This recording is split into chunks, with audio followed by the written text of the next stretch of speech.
oko ovog konkretnog sporazuma. Ja dijelim mišljenje Hasbo jer smo mi bili tada, evo ja prisjećam se, 1-2 dana čini mi se tu zasjedalo predsjedništvo, 1-2 dana, jedan dan intenzivno, čini mi se do 11 uveče, dežurali tu Rožajama jedna ekipa i pravila jedno 5-6 verzija toga sporazuma. I slali nekoj ekipi u Podgorici, koja je isto pravila političke konsultacije i sa Milom u krajnjem, i došli tamo je bio Bobo, predsjednik izvršnog odbora DPS-a, Bobo Radunović, bio Meco Nohodžić i tako dalje ekipa. A prije toga su bile 2 posjete članova predsjedništva, jer mi nismo tada imali predsjednika partije, nego predsjedništvo, naš 4 je bilo, 2 posjete prije referenduma, razgovori sa Milom Đukanovićem i 1 poslije referenduma. To je istina živa, ljudi. Ja sam bio od te 3 u 2 delegacije kao član predsjedništva, bali smo rotirujuće predsjedništvo, i razgovarali i znam šta smo mu rekli, zašto smo tražili da ovo bude dio Pored ostalog, ja se ne sjećam baš decidno šta su drugi pričali, ali se sjećam što sam ja rekao. Sandžak, ta granica koja je bila administrativna, a postaje državna, nakon osamostaljenja Crne Gore, prolazi kroz sandžačke mahale, gradove, sela, ostavlja imovinu, rodbinu s jedne strane i druge granice. Mi želimo da ta granica bude transparentna, prozirna, labava, što labavija. Hoće, bit će, sad parafraziram Milovu priču, bit će, mi smo najbliskiji, mi smo sa Srbima najbliži, mi hoćemo samo svoju kuću, a status granice je neupitan, bit će ta labava, za to je transparentna, taj epitet smo stavili namjerno takav jer smo ga koristili u toj konverzaciji da se poklapa sa pričom. Nije sporno bilo i mi smo cijenili da je to dobro. Prekogranična, ima Sandžak 2 dijela, jedan je preko granice, granica je bila administrativna, sad je državna, ovaj drugi je ovamo. Sandžak kao pojam se pominje ponovo, pojam protjeran iz javne konverzacije, iz medija i tako dalje, pominje se i to smo smatrali kapitalom, s tim što ja ne bi, poneko kaže, to je najveći, najznačajniji dokument, ja ga ne bi ni podcenjivao, ni precenjivao.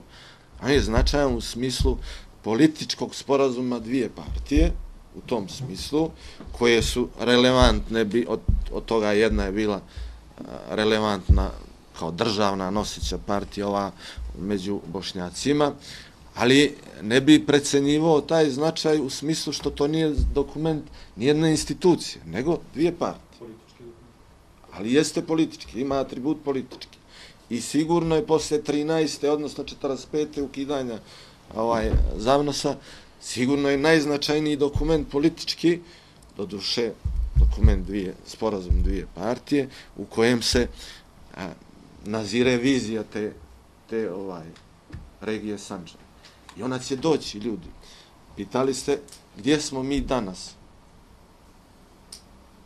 Ja nikad ne bi poredao onu argumentaciju u odbrani toga sporazuma kako je moj predsjednik partije poredao. I meni je zasmetalo, lično mi je zasmetalo, jer on je sad potpredsjednik vlade u ovom momentu, ali on je prije svega predsjednik Bošnjačke stranke. I njegov treba da je primarni interes bošnjački narod i u suštini taj interes narodi su važniji od država uvijek i svugda i trajnija kategorija. I ja bi ga tako poredao. A on jeste u interesu i Crne Gore, to je nesporno. Mislim,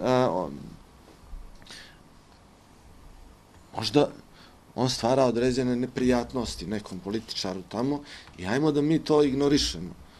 Ovdje je važno da postoji sporazum, da se pominje region Sandžaka, da je on prekogranični region, da on stvara nama komociju, da mi ne rušimo državu Crnu Goru, njenu suverenost, niti naše čedo, ono što bi se reklo, što smo stvarali, ali se zalažemo da se ispuni ono drugo važno obećanje. U prvom planu te definicije Sandžaka je u stvari zašto se ona tako definisala. Ona tretira status granice. To je bio motiv, osnovni motiv da se to nađe u sporazumu. Granica će biti transparentna, neće biti zid razdvajanja, nego most spajanja i tako dalje i tako dalje. Suština te priče. Šta imamo za posledicu nakon 7 godina? Granicu sve tvrđu i tvrđu.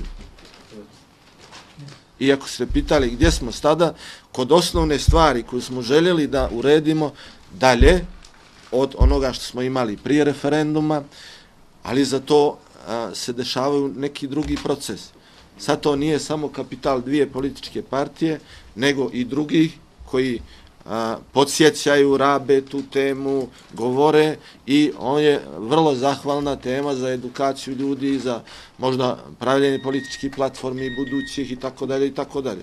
I ja se ne bi odricao njega, ja bi uvijek, čini mi se da se ni Rafet ne odriče njega, on ga možda nedovoljno vješto brani, ali je svakako to nešto čega se ne odriče Bošnjačka stranka.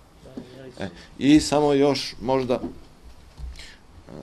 da bi zaživjela prekogranična regija, moraju dvije vlade i dvije države da unutar svojih država proglase tu teritoriju administrativno-teritorijalnom cijelinom i da joj daju određene ovlasti, da prenesu neka ovlašćenja na tu teritoriju, a onda u parlamentu Crne Gore je ratifikovana jedna međunarodna povelja o prekograničnim regijama i organima teritorijalne vlasti i tako dalje, ne znam precizno kako se zove, koja unutar taj dokument predviđa nekih 15 vrsta različitih sporazuma, dogovora, kako treba da sarađuju gradovi regije, teritorije unutar te regije prekogranične, i to su modaliteti koje treba da iskoriste lokalne vlasti, Rožaja i Tutina, kako da se bore protiv poplava, razviju ekonomsku, sportsku, kulturnu saradnju,